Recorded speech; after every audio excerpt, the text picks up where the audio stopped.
이어서 과학의 진실과 오류 둘째 주 7교시 강의를 시작을 하겠습니다. 잘 안 넘어가네요. 자, 이과 아리스토텔레스의 운동역학에 대해서 이 시간에 공부합니다.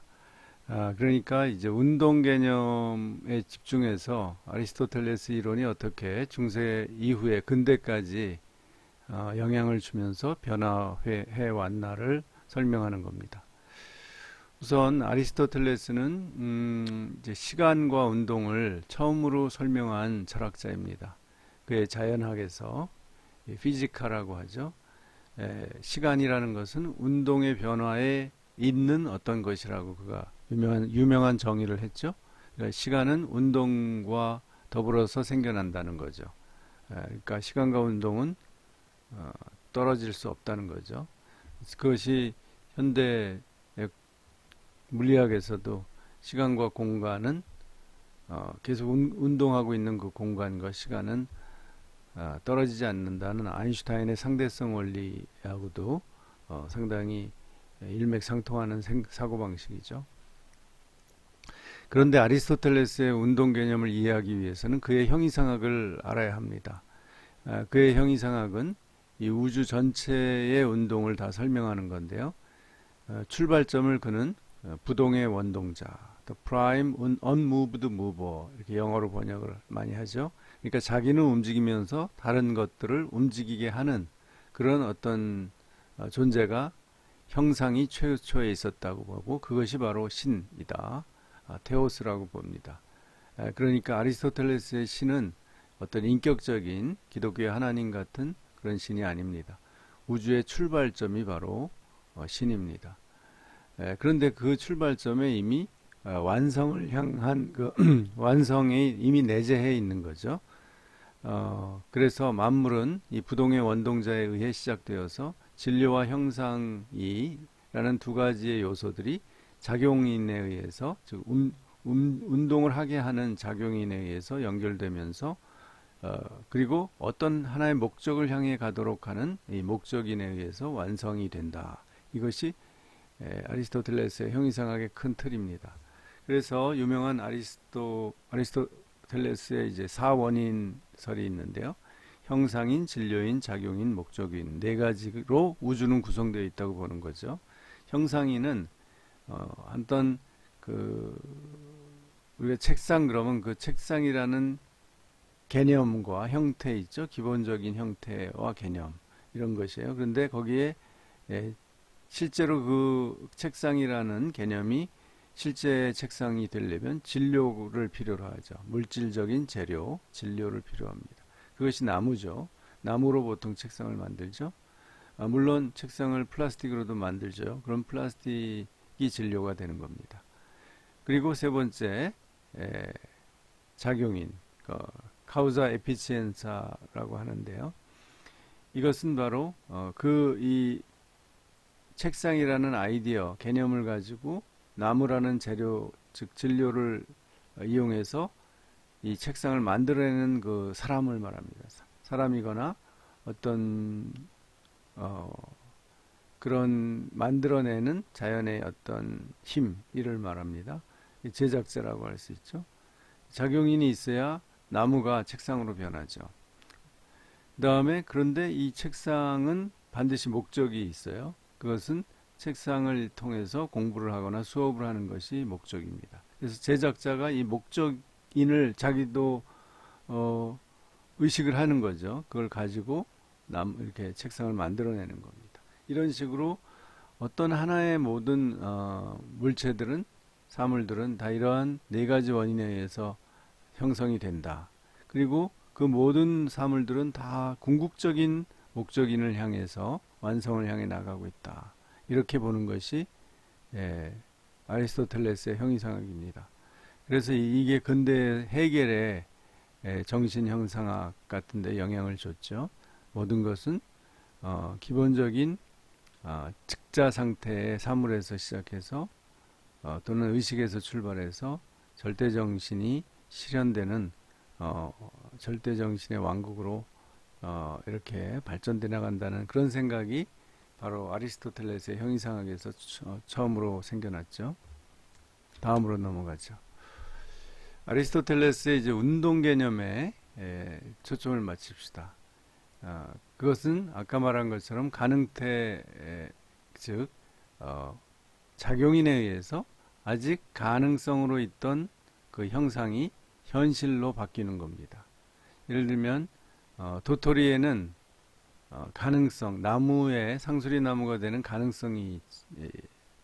가능성만 있지 아직 도토리는 나무 모습이 아니잖아요. 그런데 이것이 점차로 자라서 이런 상수리 나무, 참나무가 되는 거죠. 바로 이것이 원인과 결과의 관계인데 이것은 반드시 동질성이 있는 거죠. 지금으로 말하면 이제 DNA라고 하겠는데 이런 생물형체의 경우에 원인과 결과는 인과관계 속에서 닮아 있다라는 것이 아리스토텔레스의 설명 방식이죠. 가능태에서 그 가능성 속에 있는 그 형상이 현실로 드러난다, 현실로 실현된다는 거죠. 그것을 운동이라고 하는 거예요. 다른 말로는 변화라고 하죠. 어떤 상태의 변화는 운동이에요. 잠깐 여기서 아리스토텔레스가 이 물질 세계를 어떻게 보느냐, 그리고 그것이 의학에도 이렇게 영향을 줬죠. 그래서 사원 소설이 히포크라테스, 그리스의 의학의 대표적인 인물이죠. 사체액설로 변했는데 불, 물, 공기, 흙, 이 사원 소설을 그 당시에 기본적으로 그리스인들이 가지고 있었어요. 이 우주가 불, 물, 공기, 흙, 이 네 가지로 구성되어 있다. 우리 동양에서는 한 가지가 더 있죠. 오행이죠. 수, 금, 지, 화, 수, 금, 지, 화, 토, 흙까지, 수, 금, 금속까지 들어가죠. 하나가 더. 근데 하여튼 서양은 사원소설이죠. 그래서 불은 뜨겁고 건조해서 이 불의 성질을 가진 인간의 체액을 담즙이라고 해요. 그래서 이런 것이 강하게 나타나는 사람을 담즙질이라고 하고, 그 다음에 물은 차갑고 습하죠. 그래서 이런 성격을 가진 사람이 점액질해서 이라고 하고요. 그 다음에 공기는 따뜻하고 습하다 해서 다혈질의 성격을 갖는다고 보고요.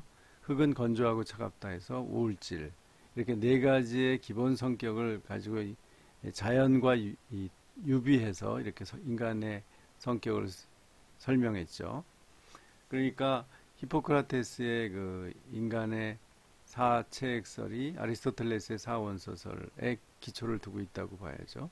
이것은 사실 아리스토텔레스가 처음으로 이야기한 것은 아니고 자연철학자 엠페도클레스, 빌레토스 학파의 엠페도클레스가 사원소설을 처음으로 얘기했는데요. 그 전에 탈레스부터 아낙시만드로스 이런 사람들의 이론을 이제 종합한 거죠. 그것을 계승한 겁니다. 그래서 사원소설이 순환하면서, 사원서가 순환하면서 우주를 포괄하는, 우주를 전체를 만들어내는 원리로 보는 겁니다.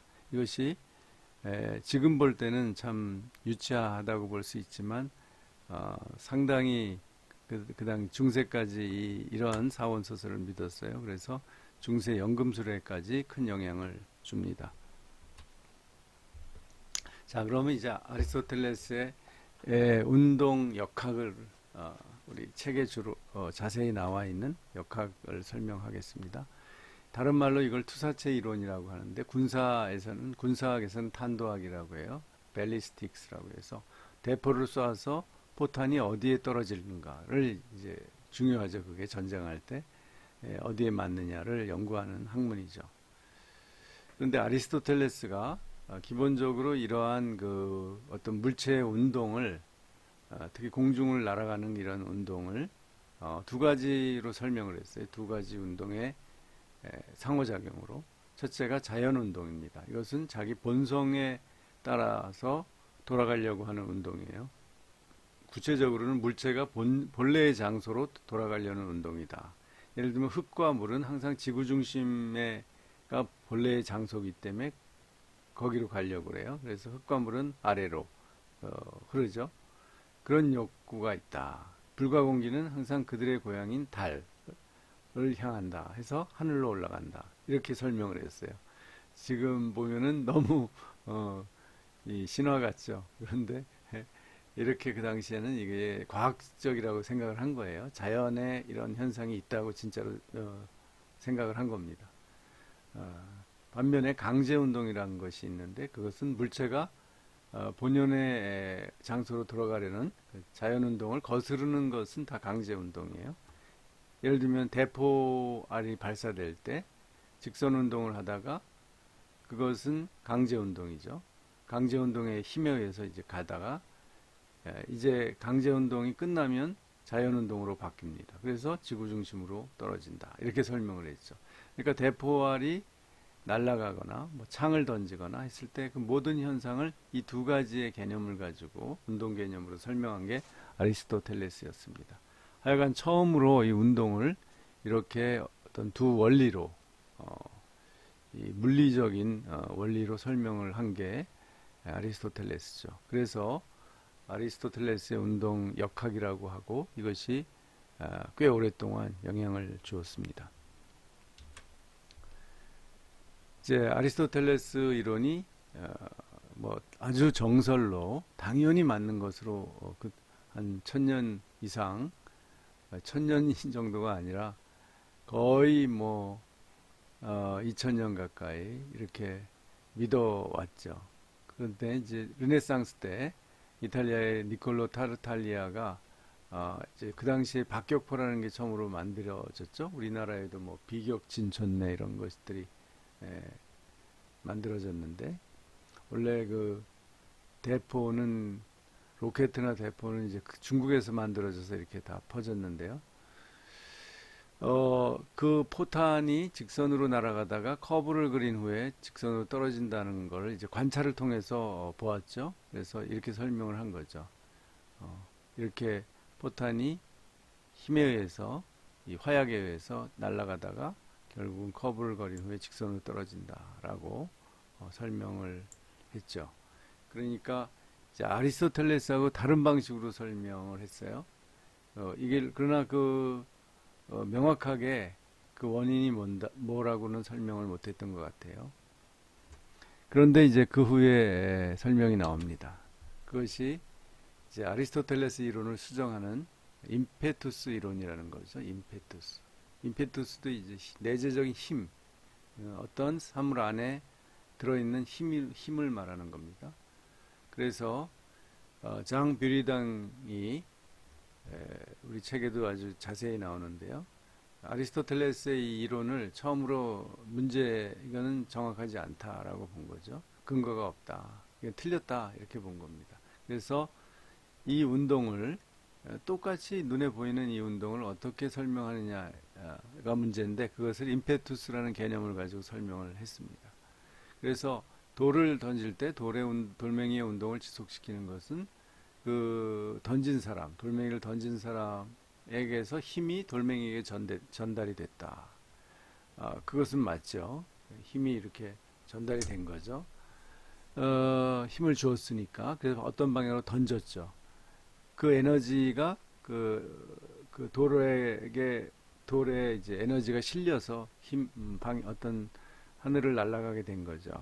이것을 이 전달된 힘을 임페투스라고 하는 겁니다. 그러니까 사람 안에 있다가 돌 안에 들어간 내재적 힘이다. 그래서 이제 임페투스로 설명을 하는 겁니다. 임페투스가 존재하는 한은 직선으로 가다가 그것이 없어지면 약화돼서 없어지면 땅으로 떨어진다. 이렇게 설명을 했죠.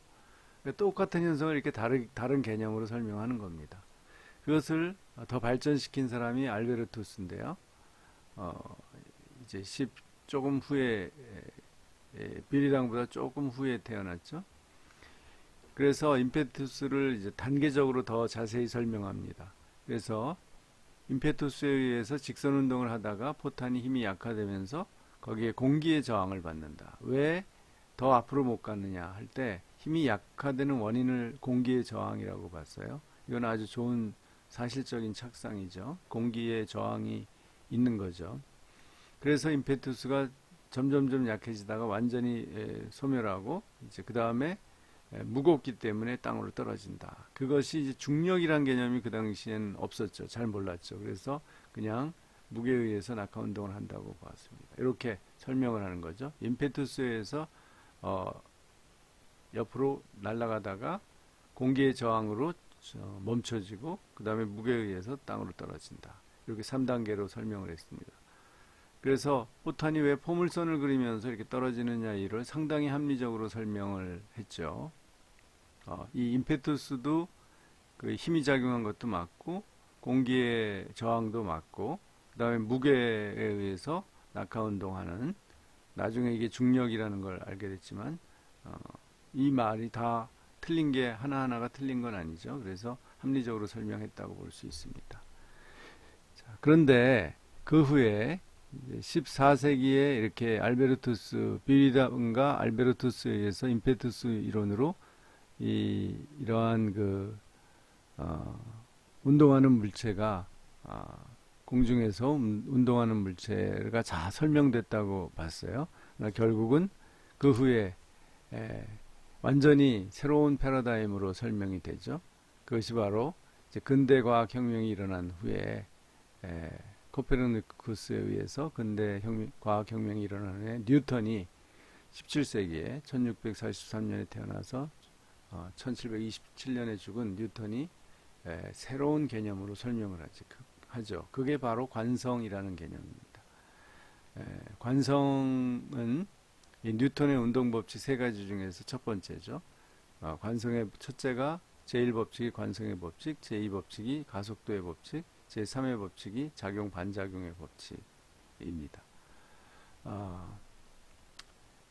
관성의 법칙을 설명하면 밖에서부터 힘을 받지 않으면 물체는 정지 또는 등속도 운동 상태를 계속한다는 법칙이죠.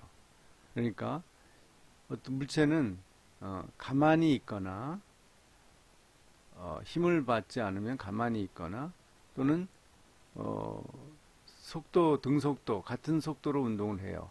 힘을 받으면 어떤 운동이 되냐면 등속도 운동이 아니라 가속도, 이 제2법칙에 의해서 가속도가 주어지는 거죠. 그래서 더 빨라지는 거죠. 그러니까 정지 상태로 이해할 수도 있고 운동 상태로 이해할 수 있는 거죠. 지금 어떤 포탄이 있다. 그럴 때 그것이 정지해 있는 것으로 보이지만 우리가 지구가 움직인다는 걸 생각하면 등속도 운동을 하고 있죠. 그 포탄도 크게 보면 지구 위에 얹혀서 운동을 하고 있는 거죠. 그걸 이제 임페투스 이론을 가진 사람들은 잘 몰랐죠. 지구가 움직인다는 것을 생각 못했죠. 뉴턴은 이제 코페르니쿠스 이후에 지구가 움직인다는 걸 알았기 때문에 바로 이런 개념을 관성의 법칙을 얘기할 때 등속도 운동까지 포함시킨 겁니다. 그러니까 우리가 정지에 있는 물체도 사실은 등속도 운동을 하고 있다는 거죠. 그래서 이것을 계속 그대로 등속도 운동을 하는 것이고 그 다음에 힘을 줘서 즉 임페투스 이론에서 임페투스를 둬서 이렇게 앞으로 가는 것은 가속도가 주어진다. 그러니까 같은 시간에 더 빠르게 운동하는 거죠. 점점 빠르게 운동하는 거죠. 그것이 가속도로 설명을 했죠. 그러니까 임페투스 이론은 이 가속도 개념을 설명 못한 거예요. 이것이 처음에 준 힘에 의해서 등속도로 간다고 생각을 했거든요. 임페투스는 그 힘만큼. 그러나 실제로는 그 힘이 가속도를 속도를 변하게 한다는 것을 임페투스로 설명을 했는데 뉴턴은 가속도로 설명한 거죠. 과연 어느 게 더 맞을까요? 그러니까 운동이 그 힘에 의해서 속도가 변한다는 개념이 임페투스에는 없었어요. 처음에 준 힘이 예를 들면 시속 예를 들면 뭐 80km 야구 투수가 던질 때 100km도 있죠. 그렇게 갈 때 이게 가속도 운동을 한다는 거예요. 더 빨라지거나 더 느려지거나. 그런데 임페투스 이론은 그 처음에 주어진 속도가 그대로고 등속도 운동을 하는데 공기의 저항에 의해서 점점점 속도가 줄어든다. 이렇게 설명을 했죠. 과연 어느 게 더 좋은 설명이죠? 자, 그래서 관성 개념은 상태를 지속하고 있는데 힘을 주면 가속도가 생겨난다는 거죠. 그래서 속도가 바뀔 수 있다는 걸 설명한 겁니다. 가속도가 빨라질 수도 있고 힘을 더 주면 우리 자동차도 엑셀레이터를 그래 밟으면 그 가솔린이 더 많이 나와서 이 가솔린 기관을 막 빨리 움직이게 하죠. 그래서 더 빨라지게 하는 거죠. 처음에 50km로 가다가 100km, 뭐 150km까지 갈 수 있는 거죠. 이게 가속도 개념입니다. 그 다음에 속도를 줄일 수도 있고.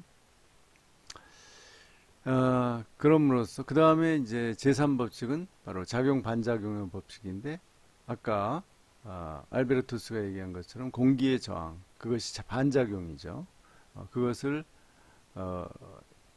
이 알베르투스도 알았지만 공기의 저항이라는 이것을 일반화해서 뉴턴은 작용 반작용의 법칙으로 설명한 겁니다. 그러니까 이 뉴턴에 의하면은 어떤 우리가 물체를 하늘에 던질 경우에 또는 포탄을 쏠 경우에 관성의 법칙, 가속도의 법칙, 작용 반작용의 법칙이 다 적용되는 거죠. 그럼으로써 임페투스 이론을 대신하는 새로운 운동 법칙을 완벽하게 설명을 했다고 볼 수 있죠. 그래서 임페투스 이론이 설명하지 못한 것을 뉴턴이 다 설명했다고 할 수 있습니다.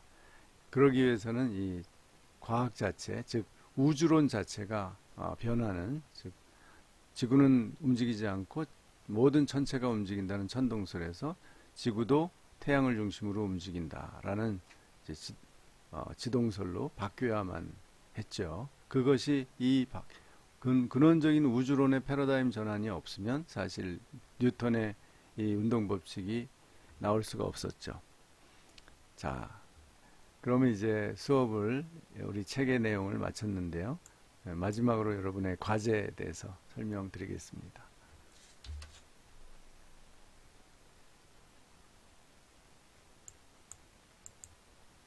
자, 토의 과제는 왜 뉴턴의 관성 법칙이 물체의 운동을 포괄적으로 설명하는데 임페투스 이론보다 더 타당한지를 한번 잘 생각해 보세요. 그리고 그 이유를 설명해 보세요. 제가 조금 전에 설명한 것에도 이미 나옵니다. 임페투스는 운동을 지속시키는 힘이다. 그 물체 안에 들어가서 운동을 지속시키는 직선 운동을 시키는 그런 힘이다. 여기에 이제 가속도 개념이 없었다고 했죠. 그러다가 이제 반작용, 공기의 반작용, 즉 저항을 받아서 임페투스가 없어진다, 소멸된다. 그래서 이제 중력을 말하는 이 무게에 의해서 낙하 운동을 한다. 이렇게 설명한 것도 그럴듯한데 그 후에 뉴턴의 이 세 가지 법칙으로 운동 법칙으로 설명한 게 어떤 점에서 더 잘 운동을 물체 운동을 포괄적으로 잘 설명했는지 한번 여러분 나름대로 정리를 해서 A4 0.5매 정도로 서술을 하고 이유를 설명하면 됩니다. 이것이 바로 둘째 주 과제입니다. 여러분 강의 잘 들으셨어요? 그래요. 또 책을 구해서 여러분이 책도 읽어보시면 좋겠습니다. 우리 다음 주 이제 실제로 우리 강의실에서 만날 때는 책을 이미 여러분 사가지고 오시기 바랍니다. 경청해 주셔서 감사합니다. 자, 그러면 다음 주에 만날 것을 기대하면서 이만 마치겠습니다. 감사합니다.